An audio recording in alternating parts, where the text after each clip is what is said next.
I'm not really sure like how popular this will actually end up being, because I think the problem is that we're not like cute English teenagers vlogging from their bedrooms. Maybe you're not. Yeah, speak I've for got myself. spiky hair. Are we rolling? Awesome. Let's do this. Roll some royalty-free music. Let's get this show on the road. Skank it.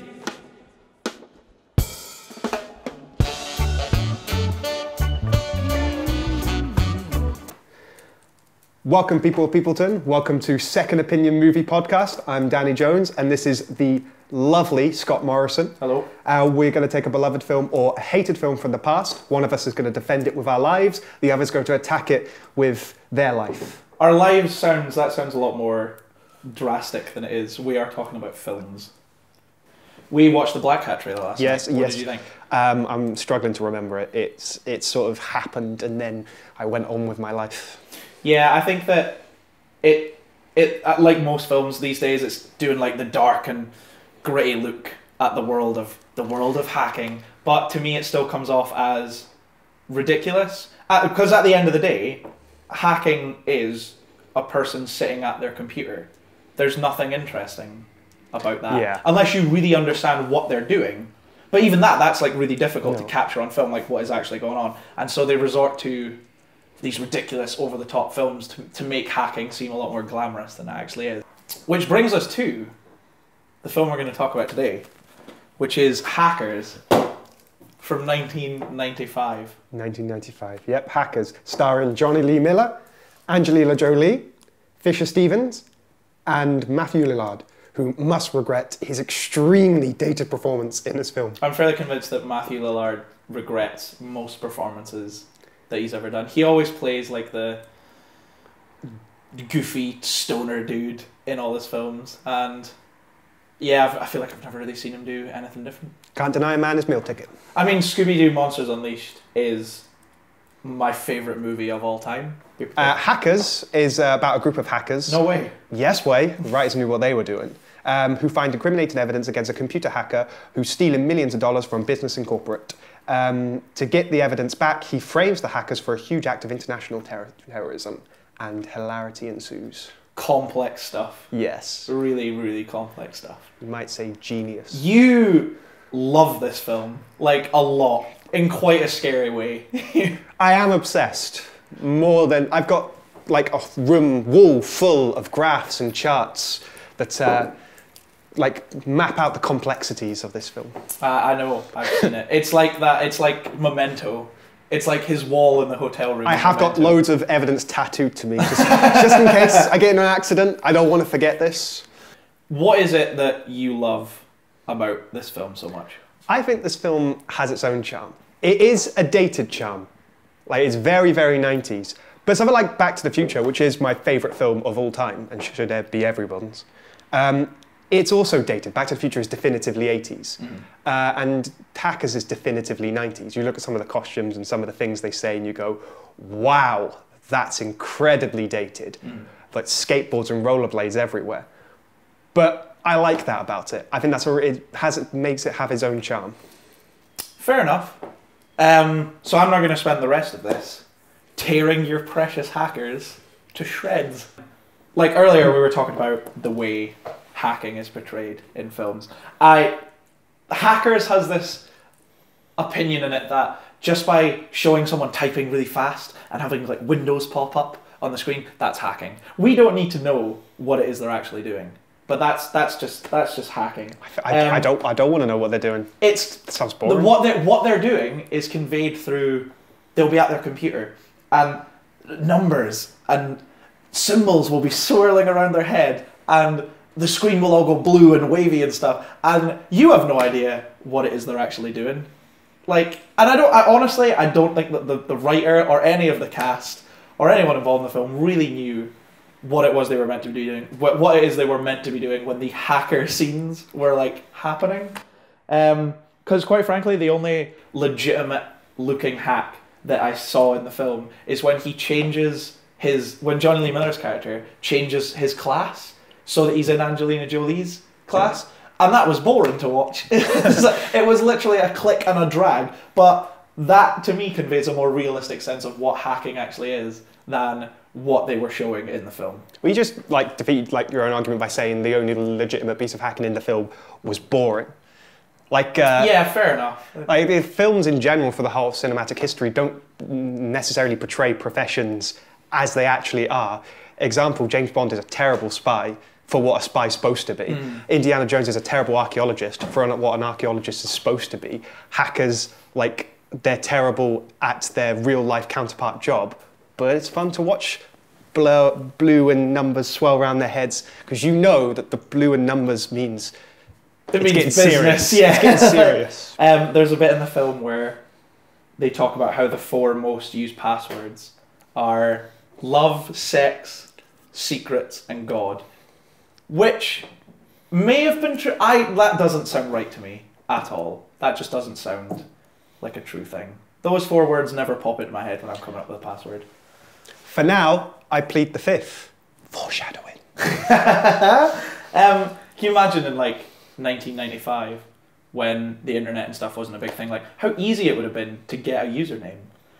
Like now, everyone's on the internet. So when you want a username, you're like, I want to be S. Morrison. And then you just have to add 5 random numbers behind it, and you just have to keep going through until like the suggestions until eventually you get a username. Until you satisfy that suggestion. Yeah, exactly. This has already been taken. It's like, damn you! Yeah.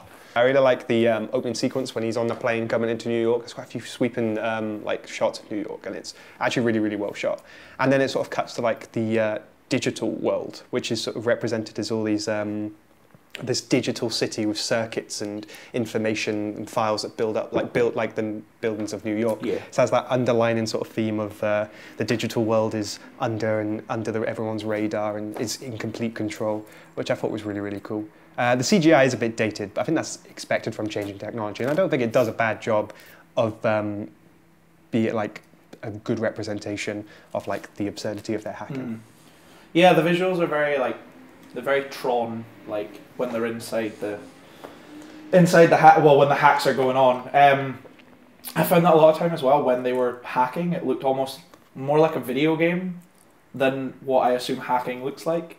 There's the bit when he uses like the Cookie Monster hack, and it's just the Cookie Monster from Sesame Street, and he's like munching away like Pac-Man, and the guy sort of shouts like, "What do I do? How do I get rid of this?" And the villain shouts, "Type cookie, you idiot!" And I was like, I'm pretty sure it's not that easy. If it were that easy, we'd all be able to defend ourselves. Yeah. The guy who shouts like, "Type cookie, you idiot," the main villain, played by Fisher Stevens, is my favourite part of the film, and also I think probably my main point for like why this film is bad. Like why this film is bad. So the main villain, he's a computer security officer called Eugene, but he goes by the Plague. The Plague.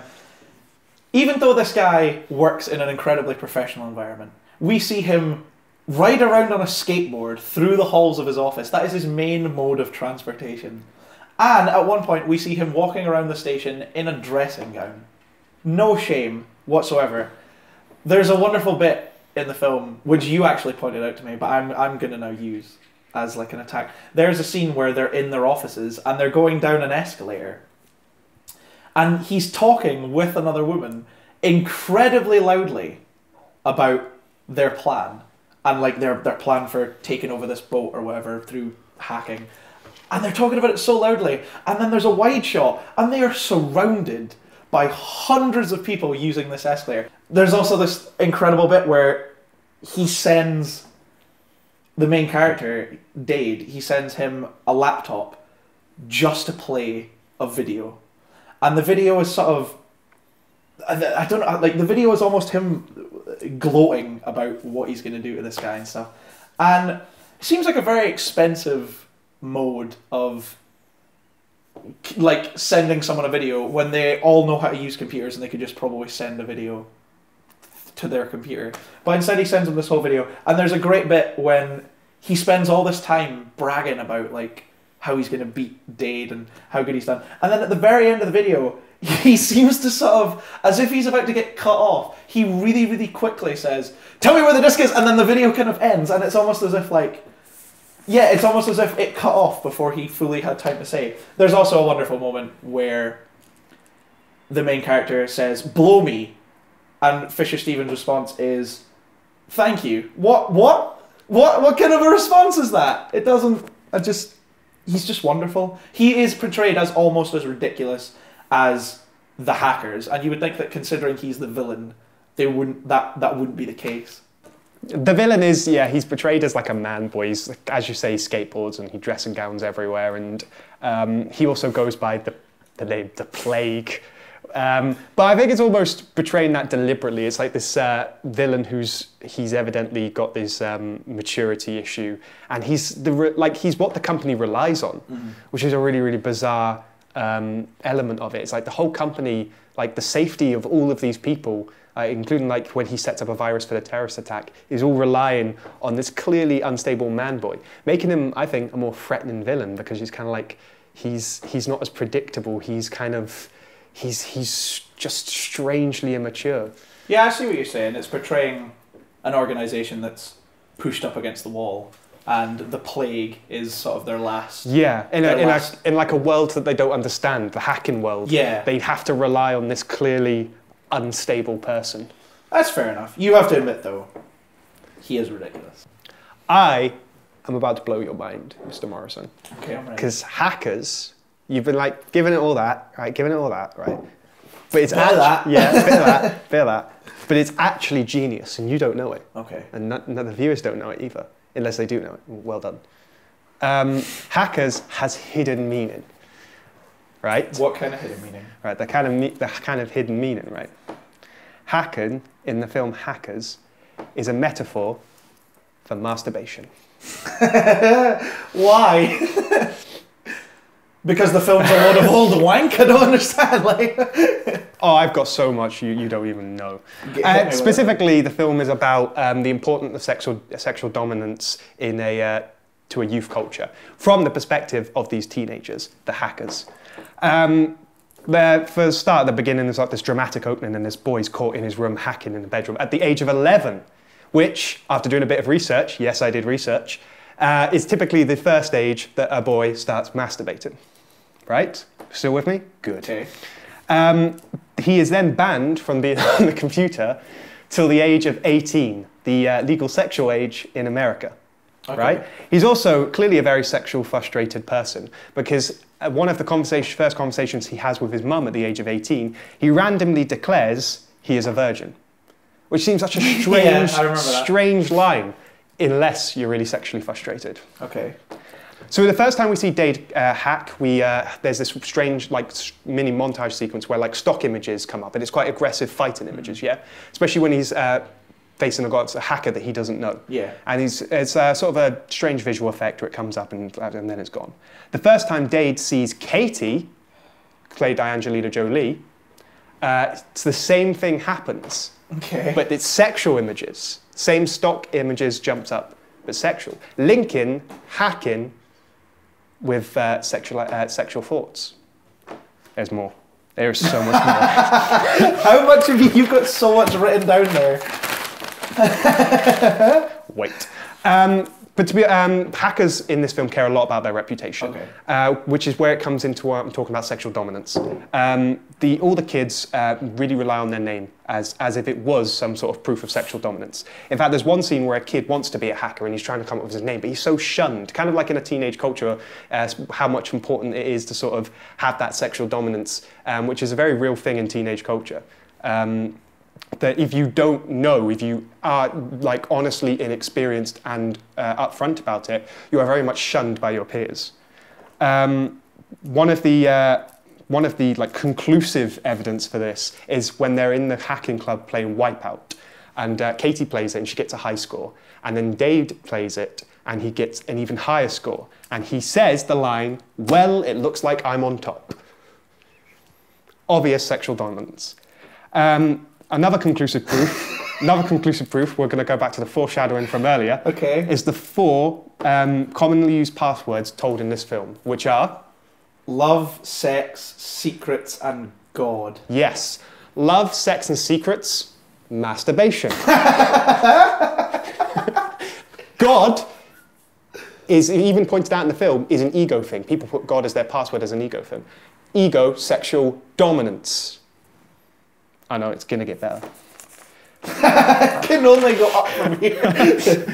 Also, so the two main characters, the film actually follows the two main characters in a contest with each other, who can out-hack each other, who can out-sexual dominance each other. Okay. But during this, Dade has a sexual dream about Katie, and Katie has a sexual dream about Dade. So they are sexually attracted to each other. There's also a party scene where Katie is about to have sex with her non-hacker boyfriend. Mm-hmm. And his JVC hoodie. JVC hoodie. But he is completely, he's like a technophobe. He has no idea what any of it's going about. So it's the idea that maybe he can't sexually satisfy her, right? Right. Because halfway through, like when not halfway through, when they're about to have sex, they realize that there's hackers in the room, there's another group of hackers. And she stops and goes on and talks about computers, suggesting that he can't sexually satisfy her. The only person that can sexually satisfy her is Dade. Right. Go on. Great. The only person who can sexually satisfy her, Dade. That would be the resolution of the film. What happens at the closing credits? They have sex in a pool. Yep, that's the resolution of the film. Schooled. You... It is a pen drop. You have turned into one of these arsehole film theorists that we make fun of all the time, who seem to just find these subplots from almost, well, not subplots, but like undertones from nothing. Nothing? But I'm not going to lie, it makes a lot of sense. Yes, the four most commonly used passwords. Honestly, love, like, secret, sex, God.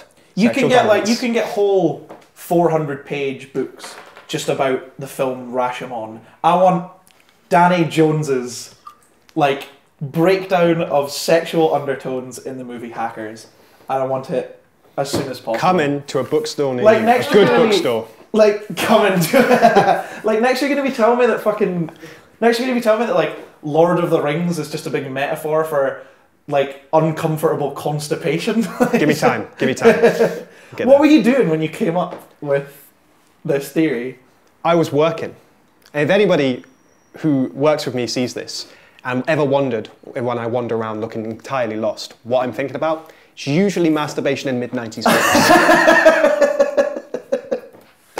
Wonderful, wonderful. This isn't like a theory that you did, like. This isn't. I haven't found it. I might not be the first person to have come up with this theory. Maybe the director was the first person. I'm fairly certain we may be the only two people on the planet post 1995 who have looked critically at this film. So I'm not sure if it's out there, but it is out there now. It's out there now. It's out there you now. Heard the it here truth first, is out folks. there. The truth is out there, and it's here. Wonderful. Just to finally like sum up. I mean, there's so many just silly little elements in the film that whenever someone gets arrested by the SWAT team, it's a ridiculously large SWAT team to capture like a 16-year-old hacker. It's ridiculous. There's a scene when one of the kids is arrested and he's listening to headphones in the shower. He's put like plastic around his headphones so that he can listen to headphones in the shower. And I feel like that is just done so that he doesn't hear the SWAT team. So when he gets out of the shower, the SWAT team are there, no, he didn't hear them because he was listening to headphones. That is a lot of effort to go to listen to headphones in the shower. Why wouldn't he just be listening to I think you're missing the point where the FBI are stood behind the shower curtain and he opens the shower curtain and sees the FBI rather than the FBI opening the shower curtain. They stand there and we'll wait till he's done. In the end, spoiler, I feel like we've spoiled enough. Film's from 1995. In the end, when Fisher Stevens' character is arrested, he's on a plane that is in flight. And then the FBI come up behind him and they're like, you're under arrest. Why would they wait until the plane is taken off? The woman even says this flight is going to take 14 hours, which means the FBI arrest him and then he's stuck on a plane for 14 hours till they end up God knows where and they have to make their way back to America. It's stupid. The Da Vinci virus, like they didn't have, as far as I know, they didn't have the resources to make a model of a person because that is a man. So that means they had to record him somewhere. So couldn't the FBI have just used like facial tracking? Did they have that? They could use facial tracking and just hunt him down, like the guy who is Da Vinci. But if it is a real person, when the plague, when the virus is destroyed, the virus goes So like, if they did record it, that means they're like, just in case we do fuck up, and we need to make it look good, we're just going to film you looking in pain as you slowly die. Like, despite the fact that all I've came up with are negative points for this film, it really does, for me, exist in this bizarre place where there's nothing positive I can say about it. Absolutely nothing. But I can't help but love watching it. It's got its charm. That's what, like, it's its charm. Yeah. There's something strange about it. You watch it and you go, I love it. Collectively, I love it so much. over the past 3 weeks, we've watched this movie like 5 or 6 times. I'd quite happily sit and watch it again tonight, because it is just wonderful. It's a film of its time, really. I think that's what needs to be said. Yeah. Is that anything that happens in the film can in terms of hacking, I think can't be carried over to 2015. It is very much a film of the 90s, and I love it for that. So that was the first episode of Second Opinion. Yeah. How do you feel that it's went? I think it went well. Yes. We hope you think so too. We hope so, because we really need your approval. Desperate for it. In terms of future plans and stuff, we kind of want to try and do an episode a month or so, but we'll kind of just see how that turns out. We are busy individuals, but that's what I'd like to shoot for, is try and keep some consistency and do an episode a month. Yes. Big thanks to our crew. Yeah! Thanks to William, Sarah and Stuart for helping with the camera work and the sound and the lighting. They didn't make the sun, but they took credit. And yeah, we'll put links to their channels in the bar. Stuart, yeah. Yeah. Thanks for watching. Thank you for watching. Hey, go subscribe, please. We need your affirmation. We need father figures. If any of you know any father figures. I feel like we should, for this whole video, when we've been arguing about it, well, not arguing, but like when we've been coming up with our points and counterpoints, we should splice in stock images of people fighting like they do in Hackers when they're hacking. We should have we should just take the fencing scene from The World Is Not Enough and just splice that in whenever we're like coming up with rebuttals and stuff. It'd be wonderful. Goodbye, everyone. Skunk it. Just brushed your foot under the table. That's fine. How weird would it be for the audience if the whole time we were brushing up, playing a game against you? Yeah. Yeah, we're actually like naked from the waist down. Everyone's naked. Because what's the point? Like, no one can see. Yeah, you lucky bitch. Da da da da da. Damn, kill to see that left knee.